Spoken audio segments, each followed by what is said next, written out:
बहुत बड़ा तूफान उठ खड़ा हुआ है। शांत समंदर में बहुत बड़ी तबाही आने वाली है। एशिया से लेकर यूरोप तक लुटेरों ने ऐसा बवंडर मचाया है कि लंदन से लेकर इस्तांबुल और तेल अवीव से लेकर बीजिंग तक हर जहाज का कैप्टन पूछ रहा है कि क्या हम बच पाएंगे, क्योंकि जहाज लूटे जाएंगे तो माल नहीं पहुंचेगा, माल नहीं पहुंचेगा तो कारोबार रुकेगा, सामान महंगा होगा, तेल महंगा होगा और इससे पूरी दुनिया की अर्थव्यवस्था चौपट हो जाएगी।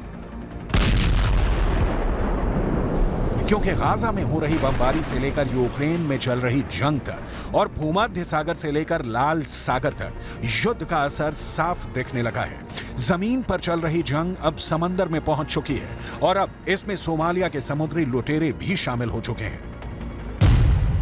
खबर है कि अदन की खाड़ी में माल्टा के जहाज पर समुद्री लुटेरों ने कब्जा कर लिया है।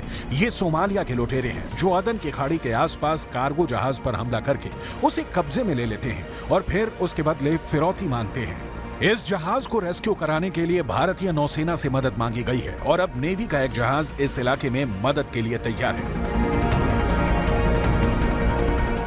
आखिर समंदर में ऐसा उबाल क्यों आ रहा है? क्योंकि आफत सिर्फ सोमालिया के समुद्री लुटेरों की तरफ से नहीं आ रही। अब यमन के हूथी विद्रोहियों ने इजरायल और उससे जुड़े जहाजों पर हमले तेज कर दिए हैं। यानी अदन की खाड़ी और लाल सागर में अब कार्गो जहाज के दो दुश्मन तैयार हैं। पहले हैं सोमालिया के समुद्री लुटेरे जो जहाज पर कब्जा करने के बाद लाखों करोड़ों डॉलर की फिरौती मांगते हैं, और दूसरे हैं यमन के हूथी विद्रोही जो गाजा पर इजरायल की बमबारी रुकवाने के लिए इजरायल के जहाजों या उसके लिए माल ले जा रहे कार्गो शिप को टारगेट कर रहे हैं। ये दोनों अदन की खाड़ी और लाल सागर में जहाजों को टारगेट कर रहे हैं। यहीं से एशिया की तरफ से यूरोप को रास्ता जाता है। दुनिया की सबसे अहम शिपिंग लेन मिस्र की सुएज कैनाल से गुजरती है। अगर इस शिपिंग लेन की तरफ लाल सागर से होता हुआ जा रहा रास्ता ब्लॉक हो जाता है तो ये रास्ता 6000 किलोमीटर लंबा हो जाएगा, क्योंकि तब समुद्री जहाजों को अफ्रीका का चक्कर लगाकर यूरोप पहुंचना होगा। अगर इजरायल जाना है तो रास्ता 10,000 किलोमीटर तक ज्यादा हो जाएगा। 3 से 5 दिन का सफर और लंबा हो जाएगा। ज्यादा फासला यानी ज्यादा लागत, ज्यादा वक्त और कारोबार पूरी तरह से चौपट। यही है यमन के हूथी विद्रोहियों का टारगेट, क्योंकि वो गाजा में बमबारी का बदला इजरायल के जहाजों को बनाकर करना चाहते हैं और ऐसा उन्होंने करना शुरू भी कर दिया है। फिल क़ुव्वातिल मुसल्लहतिल यमनिया बिअौनिल्लाहि तआला अमलियतन अस्करिया ज़िद्द सफ़ीनतैन हावियात MSC अलानिया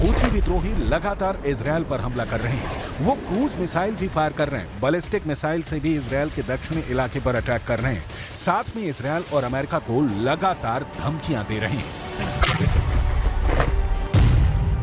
हूथी विद्रोहियों के टारगेट दो हैं। पहला है इजरायल और दूसरा है अमेरिका। हूथी विद्रोहियों ने इजरायल के शिप को टारगेट करना शुरू कर दिया है। वो अमेरिका को भी अपना दुश्मन नंबर 2 मानता है। समंदर में चाहे सोमालिया के समुद्री लुटेरे हों या फिर यमन के हूथी विद्रोही, अमेरिका भी इस खतरे को समझ गया है, लेकिन अब तक उसने सिर्फ प्रेस कॉन्फ्रेंस में कार्रवाई की बात की है। गाजा में चल रही जंग के बाद दुनिया में कारोबार के लिहाज से हालात कितने गंभीर हो रहे हैं, इसका खतरा सब महसूस करने लगे हैं। इजरायल ने दुनिया के प्रेशर के सामने झुकने से मना कर दिया है, लिहाजा हूथी विद्रोही जिनकी ईरान से बेहद करीबी है, उन्होंने इजरायल के शिप को टारगेट करने का फैसला किया है। वो जानते हैं कि उनके करीब से गुजरती शिपिंग लेन दुनिया की लाइफलाइन है और यहाँ पर हमला करने का मतलब इजरायल के गले पर हमला करने जैसा है। במצוקה עם ככל הנראה סכנת טביעה וספינה נוספת נפגעה פגיעה קלה. זה אירוע של חתרנות שלילית של החות'ים. צריך להבין שהאמל"ח שהחות'ים מבצעים איתו את הפעולה הוא אמל"ח איראני. המודיעין, השיטות, היכולות הם איראניות. זה מראה את החתרנות השלילית האיראנית באזור, וזה בעיה עולמית, בעיה אזורית, ואנחנו צריכים לראות איך העולם נותן לדבר הזה מענה. חופש השייט הופך להיות מסוכן באזור הזה של העולם. इजरायल के जहाजों पर हमले हो रहे हैं। इजरायल के पोर्ट पर सामान पहुंचाने वाले जहाज भी टारगेट पर हैं। यही वजह है कि अब दुनिया की 5वीं सबसे बड़ी शिपिंग कंपनी मॉक्स ने ऐसा ऐलान कर दिया है कि यूरोप से लेकर चीन तक और पूरे पश्चिम एशिया में अब सबको बहुत डर सताने लगा है। डेनमार्क की कंपनी मर्स्क ने कहा है कि उसके जहाज अब लाल सागर से ना गुजरकर अफ्रीका से होकर यूरोप या फिर भूमध्य सागर में जाएंगे। इसके अलावा उसके पास कोई रास्ता नहीं है। दुनिया की 5वीं बड़ी shipping company Maersk global container market का 15% हिस्सा ऑपरेट करती है। इसके अलावा हपाग लॉयड, जिसके पास शिपिंग कंटेनर का 7% कारोबार है, उसने भी ये कह दिया है कि लाल सागर से गुजरने का उसका फिलहाल कोई इरादा नहीं है। ऐसा इसलिए हो रहा है क्योंकि गाजा में युद्ध चल रहा है। गाजा में युद्ध इसलिए चल रहा है क्योंकि हमास ने इजरायल पर 7 अक्टूबर को हमला किया और उसके बाद जो तूफान गाजा में आया है उसका असर पूरी दुनिया में नजर आ रहा है। अब सोमालियाई लुटेरों के साथ हूथी विद्रोहियों की दहशत ने शिपिंग लेन में दहशत पैदा कर दी है। Building a coalition, we are working to ensure that and rally the nations of the world, all of whom have an interest in seeing this stop. This is not about the United States and Israel. This is about the entire international community. And we will continue to take every step that we deem necessary and appropriate to deal with the threat that the Houthis pose. कुछ हफ्तों पहले जब Houthi विद्रोहियों ने नवंबर में Israel से जुड़े एक जहाज पर हमला किया तो सबको लगा कि ये सिर्फ डराने की हरकत है। एक हेलीकॉप्टर आता है, जहाज के ऊपर मंडराता है।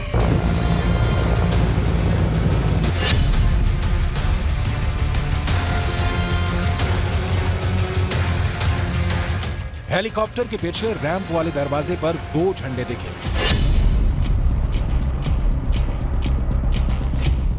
एक है यमन का झंडा और उसके नीचे है फिलिस्तीन का फ्लैग। ये लाल सागर है। दुनिया इसे रेड सी के नाम से जानती है और यहाँ पर ऐसे ही ऑपरेशन ने इजरायल की जहाज कंपनियों में दहशत पैदा कर दी है। हेलीकॉप्टर किसी तरह जहाज की रफ्तार से अपनी स्पीड मिलाकर आगे बढ़ा है और इस शिप पर वहां पहुंचा है जहां ये जहाज पर लैंड कर जाए। और फिर अचानक इस हेलीकॉप्टर से कमांडो निकले। जहाज पर हमला हुआ। कमांडो टीम ने जहाज पर कब्जा करना शुरू कर दिया। AK-47 और बाकी हथियारों से लैस ये कमांडो जहाज पर आगे बढ़े। क्या हुआ किसी को नहीं मालूम। ये कमांडो जल्दी से जहाज के ब्रिज की तरफ बढ़े। ब्रिज यानी वो जगह जहां से पानी के जहाज को कंट्रोल किया जाता है। शिप के स्टाफ की तरफ राइफल ताने ये सभी हमलावर जहाज के ब्रिज में दाखिल हुए और फिर क्रू मेंबर्स ने हैंड्स अप करके हमलावरों के आगे सरेंडर कर दिया।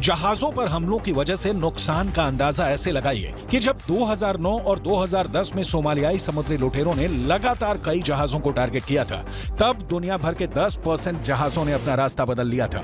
बहुत से शिप कमांडो टीम की मदद लेने लगे।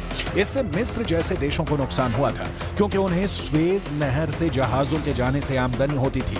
समुद्री जहाज हाईजैक होने को लेकर प्रधानमंत्री नरेंद्र मोदी भी बड़ी चिंता जाहिर कर चुके हैं। उन्होंने केन्या के राष्ट्रपति के साथ समुद्री सुरक्षा का मुद्दा भी उठाया था। वैसे भारत दूसरे देशों के साथ मिलकर वक्त वक्त पर अरब सागर और हिंद महासागर में एंटी पायरेसी ऑपरेशन चलाता रहा है। क्षेत्रीय मुद्दों पर चर्चा की। हिंद महासागर से जुड़े हुए देशों के रूप में मैरीटाइम सिक्योरिटी, पायरेसी और ड्रग ट्रैफिकिंग हमारी साझा प्राथमिकता के विषय हैं। इस महत्वपूर्ण क्षेत्र में आपसी सहयोग को मजबूत करने के लिए हम मैरीटाइम कोऑपरेशन पर जॉइंट विजन स्टेटमेंट जारी कर रहे हैं। केन्या और भारत का करीबी सहयोग इंडो पैसिफिक, उसमें हमारे सभी प्रयासों को बल देगा। अब हूथी विद्रोहियों और सोमालियाई लुटेरों की कॉकटेल ने बड़ा संकट पैदा कर दिया है। अमेरिका का दावा तो यहां तक है कि ये सब ईरान की शय पर हो रहा है और ईरान के कहने पर ही हूथी इजरायल के जहाजों को टारगेट कर रहे हैं। Fact that while the Houthis are pulling the trigger, so to speak, they're being handed the gun by Iran, and Iran has a responsibility to take steps themselves to cease these attacks, because these attacks, as I said before, are a fundamental threat to international law and to international peace and security. And we will continue to consult about the best way forward, the best means of response. इसका मतलब साफ है, Israel और फिलिस्तीन के बीच चल रहे युद्ध में अब सिर्फ अमेरिका, ईरान और अरब देश ही नहीं बल्कि यूरोप से लेकर जापान तक फंस सकते हैं। इस युद्ध का दायरा और बढ़ सकता है, जैसा कि शुरुआत से खतरा जताया जा रहा है।